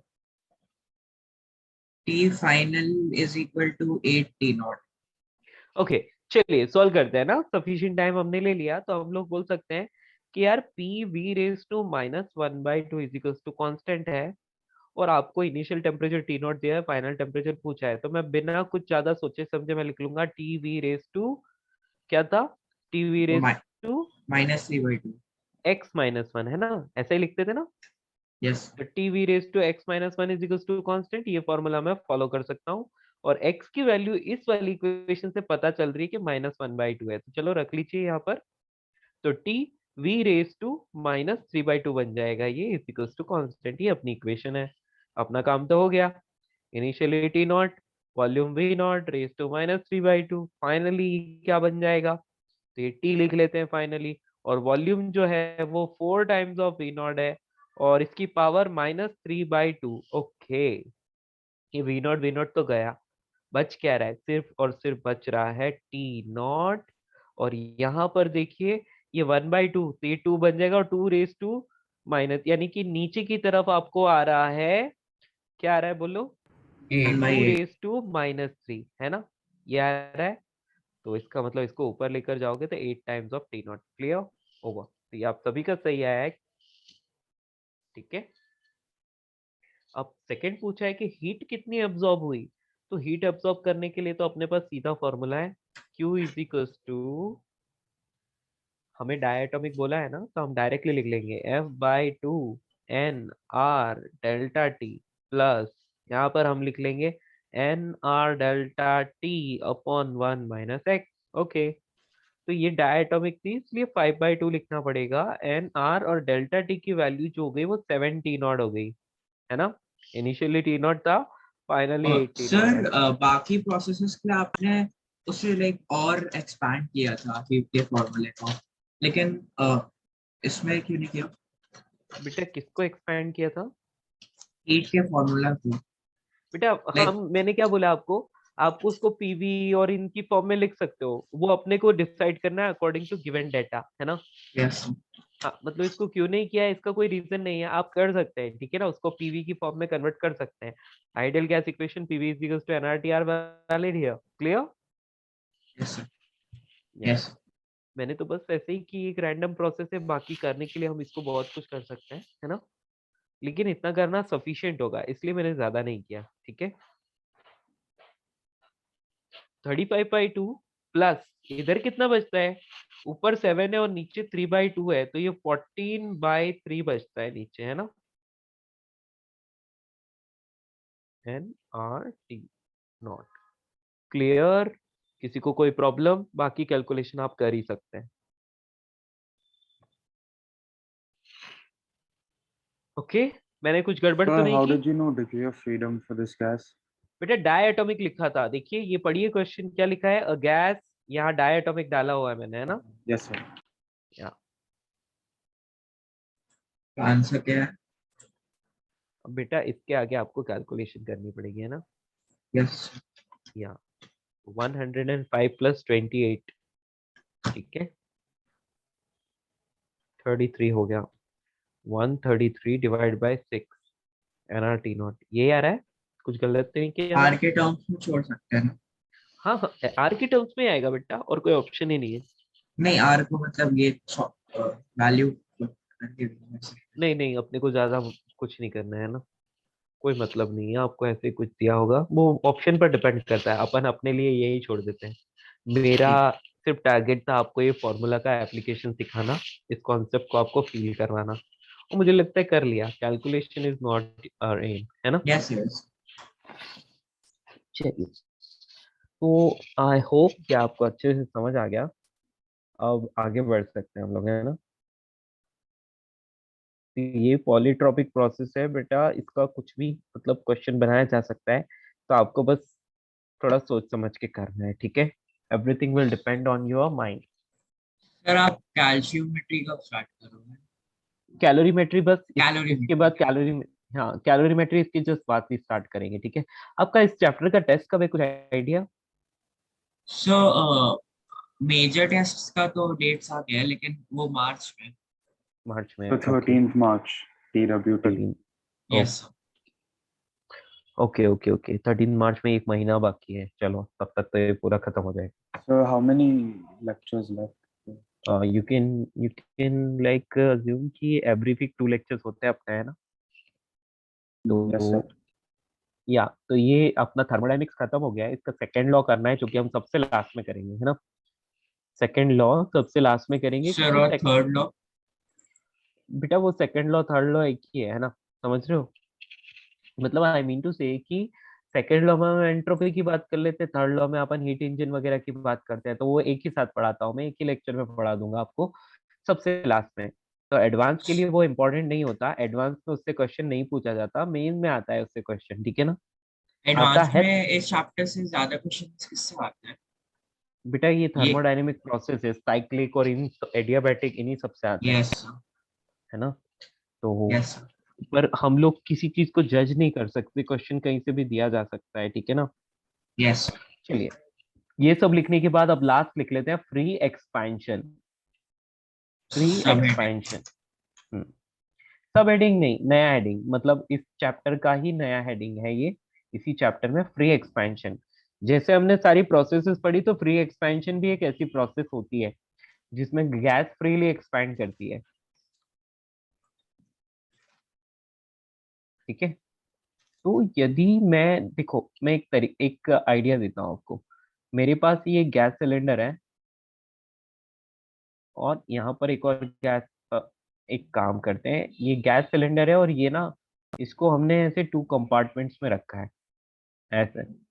यहाँ पर तो गैस है, उसका कुछ ना कुछ प्रेशर होगा, वॉल्यूम होगा, टेम्परेचर होगा, और इस तरफ क्या है, वॉल्यूम तो है लेकिन यहाँ पर वैक्यूम है, ठीक है? तो यहाँ वैक्यूम है, और मैं क्या करता हूँ, किसी तरह से इस वाले कंपार्टमेंट की ये वॉल को ब्रेक कर देता हूँ, है ना? या फिर यहाँ पर कुछ ऐसा कर रखा है कि एक फिक्स टाइम के बाद ऑटोमेटिकली ये वाली वॉल जो है गायब हो जाती है या फिर ब्रेक हो जाती है। तो क्या होगा, सारी गैस इस पूरे के पूरे कंटेनर में फैल जाएगी, राइट? तो ऐसे में गैस ने क्या किया, गैस ने कोई वर्क किया क्या? किसी भी पिस्टन को गैस ने मूव नहीं किया, इसका मतलब गैस ने कोई वर्क नहीं किया। समझ में आया? गैस ने कोई वर्क नहीं किया, गैस एक्सपैंड हुई। ओके, बाहर से कोई हीट देनी पड़ी क्या? नहीं देनी पड़ी, है ना? तो ऑब्वियसली वॉल गायब हुई तो सडनली गैस क्या हो गई, उसका वॉल्यूम जो है एक्सपैंड हुआ है ना? बेटा एक तरह से हम बोल सकते हैं कि यहाँ पर क्या हो रहा है, कोई वर्क नहीं हो रहा है, कोई हीट भी अब्सॉर्ब नहीं हो रही है, इसका मतलब इंटरनल एनर्जी में भी कोई चेंज नहीं होगा, ठीक है? इस टाइप के एक्सपेंशन को हम बोलते हैं फ्री एक्सपेंशन। ओके, तो लिख लेते हैं इसके बारे में। इसके लिए कुछ नहीं है, अपने को 2-3 लाइनें ही लिखनी है बस, ज्यादा कुछ नहीं है ना? या तो क्वेश्चन नहीं, sorry, statement is, if a system, हम बोल सकते हैं कि अ गैस, है ना? इसको, अपना सिस्टम तो गैस ही है, उसी के बारे में बात कर सकते हैं। Expand in such a way that, in such a way that no heat, no heat enters or leaves, no heat enters or leaves the system, मतलब कोई हीट तो एक्सचेंज नहीं हुआ। डायग्राम हाँ, रीड आउट कर सकते हो? डायग्राम अभी जो बोला था उसी टाइप से, एक तरफ वैक्यूम और एक तरफ गैस, तो करेंगे, मैं ड्रॉ कर लूंगा, ठीक है? पहले स्टेटमेंट लिख लेते हैं, ओके? या एंड ऑल्सो, इसके साथ ही, and also no work is done, कोई वर्क नहीं हुआ वहां पर, no work is done by और ऑन द गैस, मतलब किसी तरह का कोई वर्क नहीं। Then the expansion is called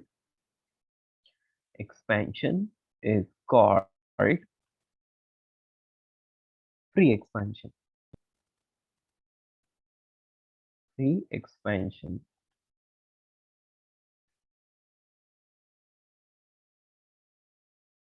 तो अब यहाँ पर क्या हो रहा है, दैट इज डेल्टा क्यू की वैल्यू 0, क्योंकि ना तो कोई हीट ली और ना ही कोई हीट दी। इसके अलावा वर्क इज इक्वल टू 0, क्योंकि क्वेश्चन में ही बोला था कि कोई वर्क, मतलब स्टेटमेंट में ही बोला है कि कोई वर्क नहीं हुआ है ना, तो वर्क इज 0। तो हम बोल सकते हैं कि हेंस डेल्टा यू भी 0 होगा। तो डेल्टा यू जब भी 0 होता है तो इसका मतलब टेम्परेचर कांस्टेंट रहता है। समझ में आया? टेम्परेचर क्या रहता है? कांस्टेंट रहता है। Got it? तो हम बोल सकते हैं कि in free expansion temperature remains constant. In free expansion temperature remain constant.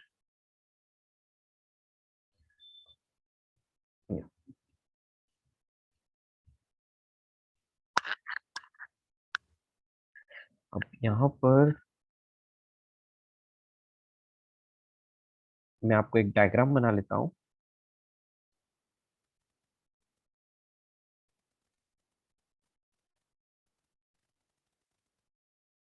P not, P not, T not, और यहाँ पर एक वॉल लगा दिया या फिर पिस्टन ऐसा कुछ लगा दिया हमने। वॉल लगा लेते हैं, बेटर रहेगा। ठीक है, ये वॉल जो है ये फिक्स्ड है, और यहाँ पर वैक्यूम है।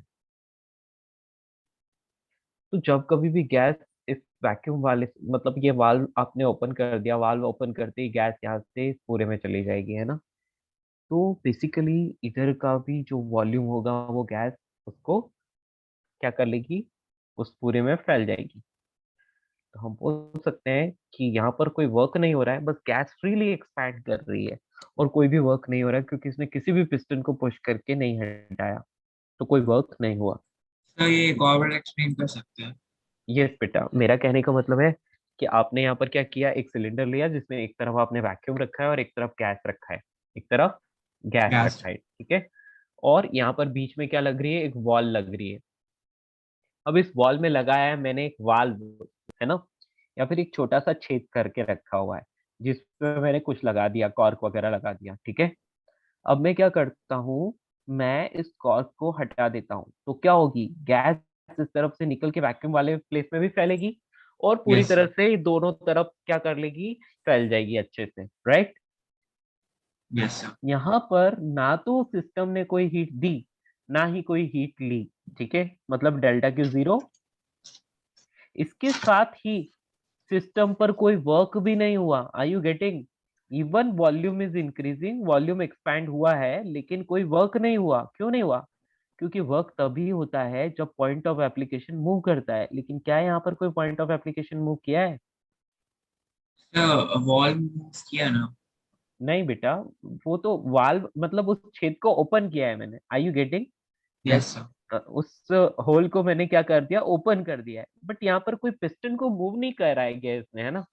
तो बेसिकली यदि पिस्टन को मूव करती है गैस तो वर्क होता है, नहीं करती है तो नहीं होता है। तो यहाँ पर ऐसा कुछ हुआ नहीं है, सिर्फ छेद से वो पूरा फैल गया। एक एक हमारे पास एक प्रोसेस होती है ना बेटा, आप लोग कभी परफ्यूम वगैरह लगाते हो, है ना। Yes sir. इत्र वगैरह कहीं पर पूजा वगैरह में देखा होगा आपने, इत्र वगैरह का यूज किया जाता है। तो बेटा वो बहुत छोटी सी क्वांटिटी में जरा सा कहीं लगाते हैं और पूरे रूम में सब जगह स्मेल फैल जाती है ना। तो गैस का भी वैसा ही रहता है। गैस भी क्या करती है कि एक तरफ वैक्यूम है तो ऑटोमेटिकली गैस जैसे ही आप उस छेद को ओपन करोगे, उस होल को ओपन करोगे ना, वो पूरे में फैल जाएगी, राइट। Yes sir. तो वैसा ही यहाँ पर हुआ है, लेकिन कोई वर्क नहीं हुआ because system is not moved.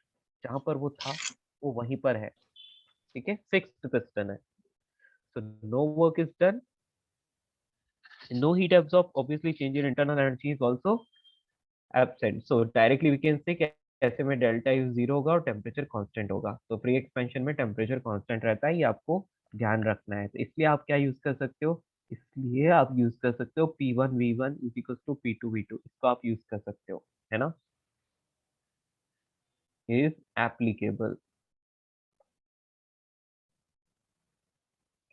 For free expansion. Clear?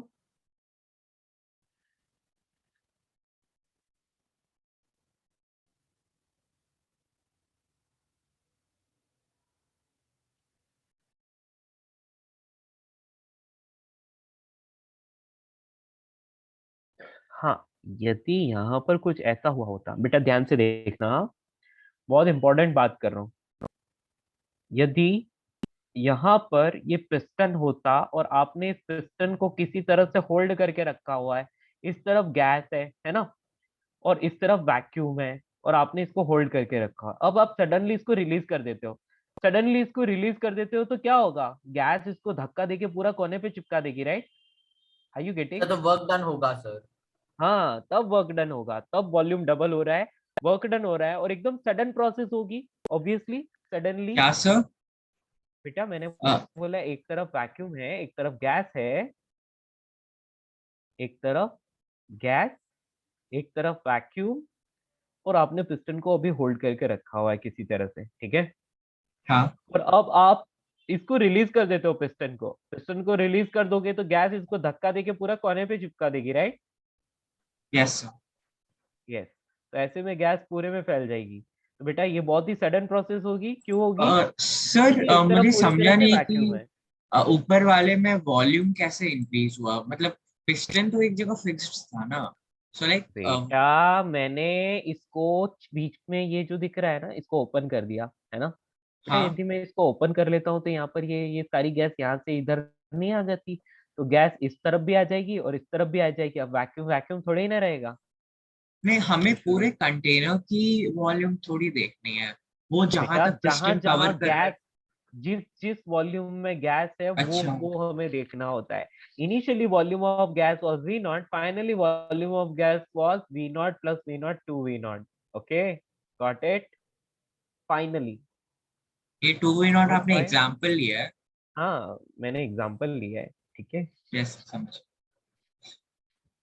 सो एक सेकंड तो ऊपर स्क्रॉल कर सकते हैं? आई होप आपको दोनों में डिफरेंस समझ में आया होगा, एक में पिस्टन मूव किया जाता है, एक में पिस्टन मूव नहीं हो रहा है, ठीक है? तो सो यदि ऊपर क्या लिखा पिस्टन, है? वर्क इज डन बाई और ऑन द गैस। हाँ, नो, ये नो वर्ड ऊपर ही रह गया बेटा, ये नो नो नो, अच्छा। इसको मत भूलना, ये नो बहुत बहुत इंपॉर्टेंट है, इस नो को ना मैं कैपिटल लिख लेता हूँ थोड़ा, है ना, ताकि नो आप लोगों को वर्क याद। Is done by. और ऑन द गैस मतलब no work done by the gas, no work अच्छा डन ऑन अच्छा, द गैस। समझ। सो फिजिक्स में हम लोग ऑन द गैस कंसिडर नहीं करते हैं ना? बेटा वो चीज तो वही है, हम लोग बाय द गैस कंसीडर करते हैं, है ना? यदि ऑन द हाँ। गैस पूछा होता है तो उसको नेगेटिव कर देते हैं। यस।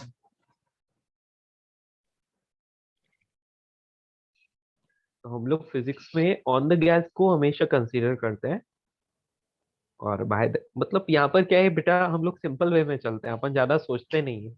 हम work done by the gas क्यों लेते हैं? हम लोग ना बाहर कौन है, क्या कर रहा है, उससे कोई मतलब नहीं है, हमारे पास कौन है, हम किसको ऑब्जर्व कर रहे हैं, और हम जिसको ऑब्जर्व कर रहे हैं वो क्या कर रहा है उसको हम कंसीडर करते हैं। समझ में आया? यस। हम तो गैस को ऑब्जर्व कर रहे हैं और गैस पिस्टन को धक्का दे रही है, मतलब गैस ही वर्क कर रही है, सिंपल। इसलिए हम गैस को मतलब हम work done by the gas लेते हैं। डन, आगे बढ़ सकते हैं। चलिए, तो ये फ्री एक्सपेंशन वगैरह हो गया, अभी हमने जो आपको लास्ट क्लास क्वेश्चन दिए थे वो हम सॉल्व करते हैं। रेडी? Yes sir. ओके बच्चों, तो थोड़ा सा याद दिलाओ, क्या था फर्स्ट क्वेश्चन, क्या था?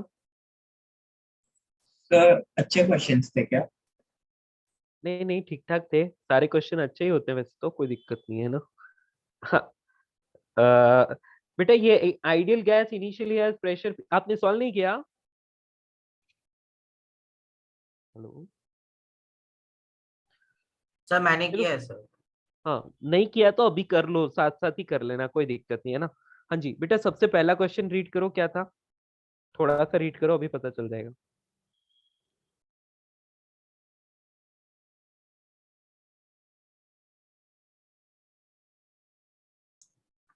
An ideal gas has pressure P, volume V, and temperature T.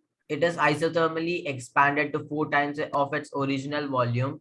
Then it is compressed at constant pressure to attain its original volume V. Finally, the gas is heated at constant volume to get the original temperature T, sir. Okay okay okay okay, रुक जाओ। VT तो बेटा, graph बनाना है sir, और total work. हाँ जी, तो ये question है, और इसमें आपको वेटी ग्राफ बोला था, ये वॉल्यूम और ये टेम्परेचर, ठीक है। और आपको सबसे पहले बोला कि आइडियल गैस में इनिशियली प्रेशर पी है, तो ठीक है, पी से ही शुरू करेंगे, कोई दिक्कत नहीं है। वॉल्यूम वी और वीटी ग्राफ है ना, तो वॉल्यूम वी ले लेते हैं सबसे पहले। तो मान लिया कि यहाँ पर इसका वॉल्यूम कुछ वी होता है और इट इज आइसोथर्मली एक्सपेंडेड। बेटा जब कभी भी आइसोथर्मली एक्सपेंड होती है कोई चीज तो क्या होता है, टेम्परेचर कांस्टेंट होता है। तो आप टेम्परेचर कांस्टेंट करके उसको एक्सपैंड कर लो अप टू वेयर, कहाँ तक, बोलिए दोस्तों। 4 times 4 V, टाइम्स, sir. है ना। तो 4 टाइम्स ऑफ इट्स वॉल्यूम तक। चलिए तो 4v कर दो यहाँ पर। उसके बाद क्या किया बोलो, guess. Then it is compressed at a constant pressure. बेटा जब भी प्रेशर कांस्टेंट होता है तो क्या होता है, v is proportional to t, straight line passing through origin, yes or no। Hello hello hello hello hello, समझ पाए। तो चलिए, straight line passing through origin के अलोंग इसको कंप्रेस करके फिर से उसी वॉल्यूम पर लेकर आ जब हम गए। लोग जब कंप्रेस कर रहे हैं सर, तब तो फिर टेम्परेचर इंक्रीज होगा ना सर। ऐसा किसने बोल दिया बेटा, कोई जरूरी थोड़ी है, v is proportional to T आएगा ना, कांस्टेंट प्रेशर पे क्या। Okay sir. बेटा कांस्टेंट प्रेशर उसने बोल दिया तो आपको v is proportional to T लेना होगा, आपके पास कोई ऑप्शन नहीं है। तो v is proportional to T मतलब straight line passing through origin, तो ये कंप्रेस करके फिर से पहले वाले वॉल्यूम पर ले आए, है ना। और उसके बाद finally the gas is heated eight a constant volume, अभी वॉल्यूम कांस्टेंट किया और ओरिजिनल टेम्परेचर तक ले गए, यानी कि यहाँ से यहाँ तक ले गए, हो गया अपना काम, बस यही किया था उसने, ठीक है। समझ पाए, यहाँ टेम्परेचर उसका इनिशियली टी हो गया, फिनिश। ग्राफ बन गया हमारा एबीसी। बच्चों समझ आ गया, इजी था, जैसा उसने बोला वही कर रहे हैं, कुछ भी अलग नहीं कर रहे हैं। ए बी आइसोथर्मल क्वेश्चन में लिखा था, मैंने अपने मन से कुछ भी नहीं किया है ना। उसके बाद नेक्स्ट प्रोसेस कौन सी थी, बी से सी की प्रोसेस, इट वाज आइसोबारिक, लिखा है वहां पर, तो volume is proportional to temperature. तो ये तो नेक्स्ट, स्ट्रेट फॉरवर्ड क्वेश्चन है ना, लाइक सीधे कॉन्सेप्ट बेस्ड। हाँ यस बेटा बिल्कुल स्ट्रेट फॉरवर्ड है। तो ये आइसोकोरिक लिखा था, हमने कुछ भी नहीं किया खुद से, हमने जैसे जैसा बोला वैसे वैसे ड्रॉ कर दिया। सेकंड सर पार्ट, तो आइसोथर्मल है, कौन जो भी प्रोसेस है वो एरो पे भी डिपेंड करेगा क्या? बेटा ऑब्वियसली एरो, एरो ही बताएगा कि प्रोसेस मूव किस तरफ कर रही है, आर यू गेटिंग। लेकिन हमें तो वो आइडेंटिफाई करना था कि आइसोथर्मल है कि आइसोबारिक है कि आइसोकोरिक है। तो अगर मतलब बेटा क्वेश्चन की लैंग्वेज से हमने आइडेंटिफाई कर लिया कि प्रोसेस कैसी है ना। एरो तो यस हम लिख रहे हैं, हम खुद ड्रॉ कर रहे हैं एरो के, ए से बी मूव कर रही है, बी से सी जा रही है और सी से ए जा रही है, ठीक है। यस या एरो सिर्फ ये बता रहे हैं कि प्रोसेस किस तरफ से किस तरफ जा रही है, ओके। अब ये भी तो हो सकता था कि आप ऊपर वाले से नीचे की तरफ एरो लगा, गलत हो जाता है ये आपका, है ना। Okay, yes question number 2, second में क्या लिखा है, calculate the work done by the gas in the process. बेटा एक एक प्रोसेस को पकड़ते जाओ और वर्क लिखते सर, जाओ। आप ग्रुप क्या पे नोट्स भेज दिया करिए ना कल लेक्चर के बाद। क्या हुआ बेटा। ग्रुप पे आप नोट्स भेज दिया करिए ना कल लेक्चर के बाद, वो हाँ ठीक थोड़ा है मैं लाइक भेज दूंगा, कन्वीनियंट रहता है। यस यस यस मैं भेज दूंगा, ठीक है। ओके चलिए वर्क डन लिखते हैं। तो work done is work done in A B process plus work done in कौन सी, DC, plus work done in C A. पहली वाली आइसोथर्मल है, हम लिख सकते हैं N R T L N V two by V one, यानी कि 4v upon we, plus B से सी वाली प्रोसेस कौन सी है, आइसोबारिक। आइसोबारिक प्रोसेस में वर्क होता है N R delta T, delta T मतलब फाइनल टेम्परेचर, यहाँ पर कुछ ना कुछ होगा, वो कितना है मुझे नहीं पता, मुझे करना ही पड़ेगा फाइन। तो बेटा यहाँ देखो, सबसे पहले आप इसने आइसोथर्मली एक्सपैंड किया है, यहाँ टेम्परेचर टी था, तो यहाँ पर भी टेम्परेचर कितना है, टी है, कोई दिक्कत नहीं है ना। हाँ जी, सब वहां उसके पे बाद क्या T/4 किया, हो जाएगा। या वेरी गुड, यहाँ से आपने वॉल्यूम को 4v से v किया, यानी कि 1/4 कर दिया, तो टेम्परेचर भी क्या हो जाएगा, 1/4 हो जाएगा, पक्का। Yes V is proportional to T, तो यहाँ पर T/4।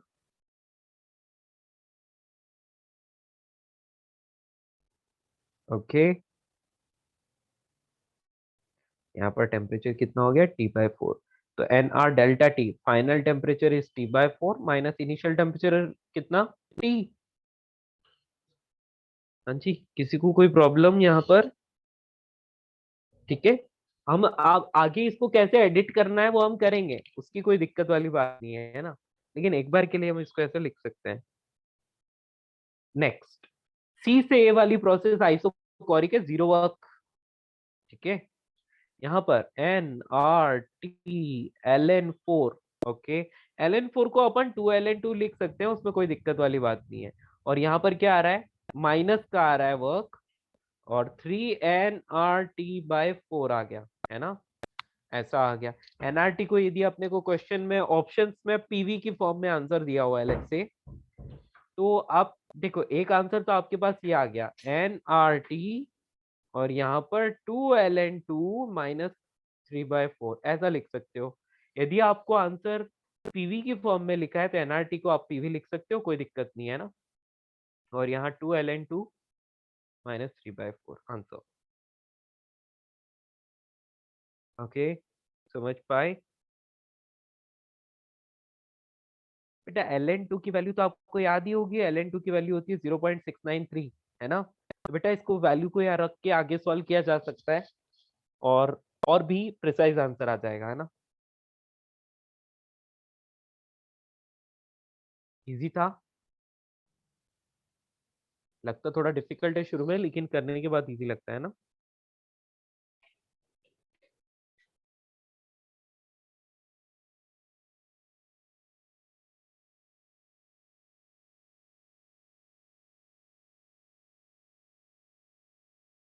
नेक्स्ट, अगला क्वेश्चन।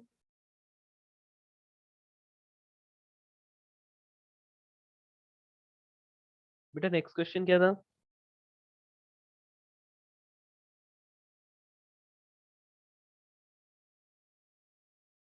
जल्दी बोलिए। So, in a figure, a sample of an ideal gas is taken through the cyclic process ABCA. Okay, तो कोई साइक्लिक प्रोसेस का डायग्राम दिया हुआ है आपको? Yes, sir. ओके, और फिर डेटा दिया है। हाँ हाँ, कहाँ गया वो क्वेश्चन? हाँ, तो बेटा ये क्या P02, P0, V0 और वी वॉल्यूम फाइंड करना, 3-4 चीजें फाइंड करनी थी उसमें, है ना। समझ गए। सो नेक्स्ट क्वेश्चन हमने आपको कुछ इस तरह का दिया था, जिसमें ना ऐसा कुछ डायग्राम बना हुआ है ना, ट्रायंगल बना हुआ है ना। सर इसके पहले एक और था, मतलब ये चलो थर्ड पहले ये वाला है। कर ही, कोई बात नहीं, ये शुरू किया है तो ये कर ही देते हैं अपन, है ना। यहाँ पर वॉल्यूम वी था जो अपने को फाइंड करना है,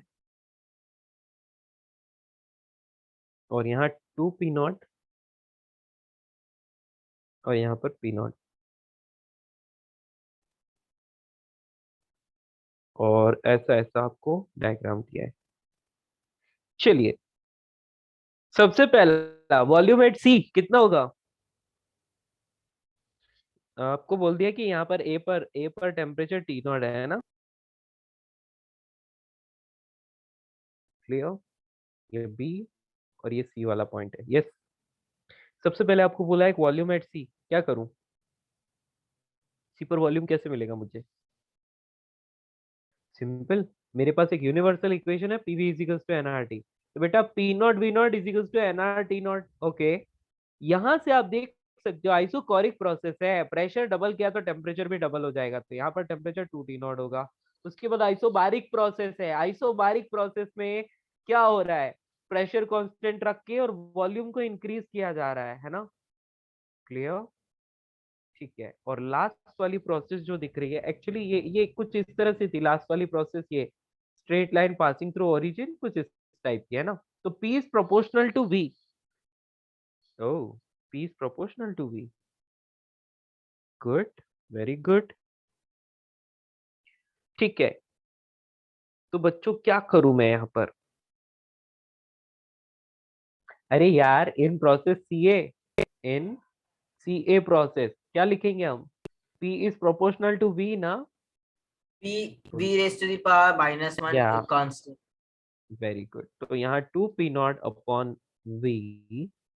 ठीक है, आप मतलब इनकी स्लोप निकाल के लिख सकते हो डायरेक्टली, कोई दिक्कत वाली बात आपको नहीं है यहाँ पर, ठीक है ना? तो 2p0 upon V is equals to, आप यहाँ पर लिख सकते हो p0 अपॉन V नॉट। ठीक है, क्लियर? तो आंसर कितना मिल रहा है? ये जो V है, इस V की वैल्यू मिल गई आपको 2v0। यहाँ पर डबल वॉल्यूम होगा। ओके, और यदि कोई आपको यहाँ पर टेम्परेचर पूछ रहा है तो बेटा आप, ये आपको V की वैल्यू मिल गई, इसकी वैल्यू कितनी है? 2v0 के बराबर है। आपको यहाँ पर कोई टेम्परेचर पूछ रहा है तो बेटा यहाँ से क्या हो रहा है? वॉल्यूम डबल हुआ ना, तो टेम्परेचर भी डबल, 40 नॉट हो जाएगा। ओवर। यस दोस्तों, किसी को कोई भी प्रॉब्लम? No, sir. ओके, और इसके बाद आप देख सकते हो, इसके बाद सारी चीजें डिक्रीज हो रही है, तो इसका मतलब टेम्परेचर भी डिक्रीज, तो मतलब मैक्सिमम टेम्परेचर पूछे तो 40 नॉट ही होगा, उससे ज्यादा नहीं होगा। ठीक है, तो आपको फर्स्ट का आंसर मिल गया, वॉल्यूम एट सी मिल गया 2v0, मैक्सिमम टेम्परेचर वो भी मिल गया हमें, कितना हो गया? 40 नॉट। ठीक है, total heat given to the gas, बेटा heat given to the gas मतलब heat absorbed by the gas, यही होता है Sir, उसका that is मतलब। equal to work done. या तो ये आप निकाल सकते हैं, राइट? वो क्या होगा? Work done. क्यों? क्योंकि आपको पता है कि यार किसी भी साइक्लिक प्रोसेस के लिए डेल्टा यू 0 होता है, इसका मतलब delta Q will be equal to W. तो आप टोटल वर्क डन निकाल लो इस पूरे का, आपको आंसर मिल जाएगा। ठीक है, तो हम क्या करें, पीवी कर्व का एरिया लिख लेते हैं, 1/2 P naught V naught. Answer, this is the total heat given to the gas, या फिर heat absorbed by the gas over. तो ये कौन से क्वेश्चन का आंसर मिल गया आपको? थर्ड का। heat rejected by the gas, if yes, how much heat is rejected? तो बेटा आपको अब क्या करना पड़ेगा, देखो ये वाला क्वेश्चन थोड़ा सा ट्रिकी है ना, फोर्थ Sir, नंबर वाला। AC में heat reject होगा ना sir? हाँ, ये पूछना चाहता है कि इस पूरी साइक्लिक प्रोसेस में क्या कहीं पर भी हीट रिजेक्ट हो रही है क्या, और यदि हो रही है तो कितनी हो रही है ना? तो अब आपको एक एक पर्टिकुलर प्रोसेस को पकड़ना पड़ेगा। तो आप ए से बी की प्रोसेस के लिए आप वर्क डन और इंटरनल एनर्जी निकालेंगे, फिर बी से सी के लिए और सी से ए के लिए, है ना? और हम जानते हैं एक एक प्रोसेस के लिए आप क्यू भी निकाल लोगे, राइट? क्योंकि डेल्टा यू और डब्ल्यू आपको आ गया, तो आपको क्या मिल जाएगा? क्यू भी मिल जाएगा। तो जो भी क्यू नेगेटिव आ रहा है वो सारी हीट रिजेक्ट हुई है, तो आपको आंसर मिलेगा।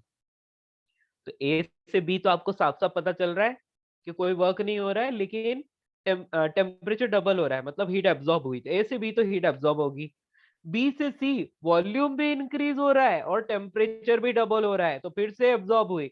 लेकिन सिर्फ और सिर्फ सी से ए एक ऐसी प्रोसेस है जिसमें टेम्परेचर भी डिक्रीज हो रहा है, वॉल्यूम भी डिक्रीज हो रहा है, डेफिनेटली इंटरनल एनर्जी डिक्रीज हो रही है, और वर्क भी क्या हो रहा है? नेगेटिव हो रहा है। तो सिर्फ सीए एक ऐसी प्रोसेस है जिसमें हीट रिलीज हो रही है, तो आपको सीए प्रोसेस की हीट निकालनी है। हो जाएगा? यस, कर पाएंगे दोस्तों? Yes sir. गुड, यहाँ से आपको डायरेक्टली आंसर मिल जाएगा, है ना? ज्यादा मेहनत नहीं करनी पड़ेगी। देखिए, आपको सिर्फ यहाँ से यहाँ का एरिया निकालना है, यहाँ से यहाँ तक का एरिया आपने निकाल दिया, तो ये इसका अब ये कौन सा क्वेश्चन है? फोर्थ है ना? तो फोर्थ में देख के, सिर्फ मैंने देख के ही ऑब्जर्व कर लिया कि हीट रिलीज इन या rejected in CA process only, CA process only. ठीक है, तो अब वो कितनी होगी? तो आपको इसका सबसे पहले वर्क डन निकाल लो, वर्क डन इन सीए। तो वो क्या होगा? कंप्रेस हो रहा है तो नेगेटिव साइन लगा लो, 1/2। क्या हो रहा है? ये क्या है? यहाँ से यहाँ तक ये जो मैंने शेडेड एरिया बनाया ना, तो इसका आप निकाल लो। तो यहाँ पर टू साइड्स पैरेलल है, तो एक की हाइट पी नॉट है और एक पी नॉट, तो sum of parallel sides multiplied with distance between the parallel sides, and that is p naught। तो -3 p0 v0/2, ये तो आ गया वर्क डन। अभी चेंज इन इंटरनल एनर्जी की बात करनी है। तो बेटा चेंज इन इंटरनल एनर्जी होता है F/2 nR डेल्टा टी, है ना, F/2 nR डेल्टा टी, और ये डायटोमिक गैस है, तो डायटोमिक गैस के लिए 5/2 nR और डेल्टा टी। डेल्टा टी देखो यहाँ पर टी नॉट था और वहां पर 4 टी नॉट आती है, -3 टी नॉट आ रहा है, -3 T naught, okay, -15 nR T naught by 2, दोनों को ऐड कर लो, तो Q is equals to WCA plus delta UCA, ठीक है, तो कितना आ जाएगा, -18/2 nR टी नॉट, इसको आप लिख सकते हो -9 nR टी नॉट, यदि ऑप्शंस में आपको पीवी की फॉर्म में दिया है तो -9 P not V not, answer. समझ पाए? Yes, sir. Very good. Next, हाँ, फाइंड द एफिशिएंसी। बेटा एफिशिएंसी आप कर लोगे, राइट? एफिशिएंसी क्या होता है? Work done in complete cyclic process divide by heat absorbed, है ना, तो वर्क डन तो आपने, 100%. हाँ, तो ये आपने बताया क्लास में, क्या बेटा? तो मतलब एफिशिएंसी कैसे निकालना है, क्योंकि नोट्स मैंने में नहीं था। अभी तक आपको एफिशिएंसी नहीं बताया ना? Yes hello, sir. हाँ हाँ हाँ, ये मैं आपको हीट इंजन में बताऊंगा, ठीक है। इस वाले क्वेश्चन के लिए आप ना इतना सा ये हिंट लिख लो, लास्ट वाले के लिए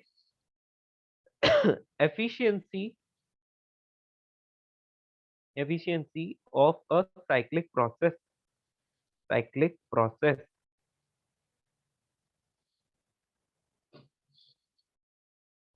is equals to work done by the gas upon heat absorbed, सिर्फ absorbed वाली लेनी है, रिलीज वाली नहीं लेनी है, समझ रहे हो? heat absorbed during cyclic process। देखो बेटा, मैंने बोल दिया कि यहाँ 3 प्रोसेस थी, ए और बी में एब्जॉर्ब हुई, सी में रिलीज हुई, रिलीज वाली हटा दो, सिर्फ ए और बी की आपको ऐड करके नीचे डिवाइड करनी है, समझ में आया? ठीक है, theta is equals to W/Q absorbed, ठीक है। तो जब इस पर्टिकुलर क्वेश्चन को सॉल्व करोगे तो W/ सिर्फ QAB प्लस QPC, इतना ही करोगे आप, CA वाला नीचे नहीं लिखोगे, ठीक है। तो इससे आपको आंसर मिल जाएगा 5th का। ओके दोस्तों, आई थिंक टाइम हो गया है ना, तो हम लोगों को यहीं पर समाप्त करना पड़ेगा। तीसरा क्वेश्चन जो बचा है आप खुद से ट्राई करना, हो जाएगा। ओके, ठीक है बच्चों। Yes, sir. ओके दोस्तों, तो चलें, मैं आपको नोट्स भेज दूंगा, ठीक है ना? या बाय बाय। पूरा मॉड्यूल सॉल्व कर सकते हो थर्मोडायनेमिक्स।